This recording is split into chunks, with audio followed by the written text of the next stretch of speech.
আজ দুপুরে অনেকদিন পর ইচ্ছে হলো একটু কিছু আঁকার।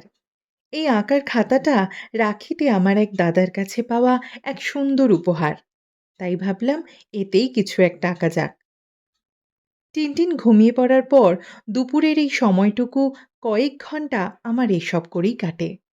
কখনো গল্পের বই পড়ি, কখনো আঁকি, কখনো ভিডিও বানাই বা অন্য কোনো কাজ করে। তবু আঁকা-টাকা হয়নি অনেক দিন হলো। তাই হাতটা বেশ কাঁপছিল আজ। আর মন মতো হচ্ছিলও না। আঁকা আমি কখনো শিখিনি, কিন্তু কিছুমাত্র যা পারি তাতে আমার অবসর যাপনটা বেশ হয়। মন খারাপ থাকলে বা বোর ফিল করলে আঁকাটা যেন হিলিং এর কাজ করে। তোমরা আমাকে কমেন্ট করে জানাও যে তোমরা তোমাদের অবসর সময় কিভাবে কাটাও বা কি করতে পছন্দ করো। অবশ্যই জানিও।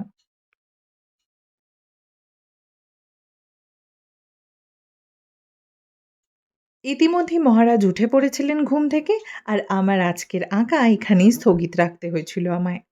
কিন্তু উনি এইসব রং, তুলি, জল দেখে আনন্দে আত্মহারা। নিজেই শুরু হয়ে গেলেন।